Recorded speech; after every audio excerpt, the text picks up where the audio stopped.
Hello दोस्तों, नमस्कार। स्वागत है आप सभी का हमारे चैनल में। तो दोस्तों, आज हम बताने जा रहे हैं तुलसी विवाह कैसे होता है। तुलसी विवाह प्राचीन काल में एक लड़की का जन्म राक्षस कुल में हुआ जिसका नाम वृंदा था। दैत्यराज कालनेमी जैसे राक्षस परिवार में पैदा होने के बाद भी वृंदा भगवान विष्णु की पूजा करती थी। जब वृंदा बड़ी हुई तो उसकी शादी जालंधर नामक दैत्य से हो गई। जालंधर काफ़ी शक्तिशाली राक्षस था जिसका जन्म भगवान शिव के तेज के कारण समुद्र से हुआ था। बलवान होने के कारण जालंधर को दैत्यों का राजा बनाया गया। वृंदा से शादी करने के बाद जालंधर की शक्ति और पराक्रम बढ़ता ही गया। उसे किसी भी तरह से हारना मुश्किल था। जालंधर के बढ़ते अहंकार व आतंक से सभी देवता परेशान थे। जालंधर की बढ़ती ताकत के पीछे उसकी पत्नी वृंदा की विष्णु भक्ति और सतीत्व था। बहुत दिन होते होते जालंधर अपनी शक्ति और अहंकार में चूर होकर स्वर्ग की देवियों पर काबू पाने की कोशिश करने लगा। इसी दौरान एक बार उसने माता लक्ष्मी को पाने का प्रयास किया, परंतु समुद्र में जन्म लेने के कारण माता लक्ष्मी ने उसे अपना भाई बना लिया था। फिर उसकी नज़र माता पार्वती पर गई और उन्हें पाने के लिए जालंधर ने मायाजाल बनाया। अपने मायाजाल में जालंधर ने शिव का रूप धारण किया और माता पार्वती के करीब जाने की कोशिश करने लगा।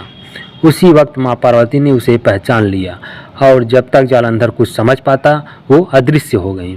जालंधर के इस दुर्व्यवहार से पार्वती जी को काफ़ी गुस्सा आया और इस पूरी घटना के बारे में उन्होंने भगवान विष्णु को बताया। इधर जालंधर भगवान से शिव से पार्वती जी को पाने के लिए कैलाश पर्वत पर युद्ध करता रहा।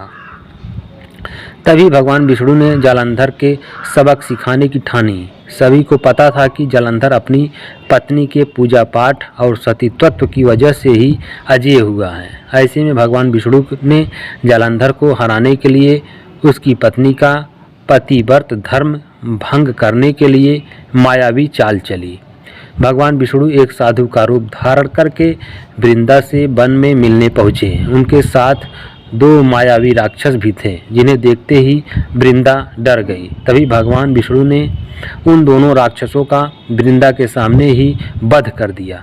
वृंदा ये देख समझ गई कि ये कोई आम व्यक्ति नहीं है। उसी पल वृंदा ने साधु से अपने पति के बारे में पूछा।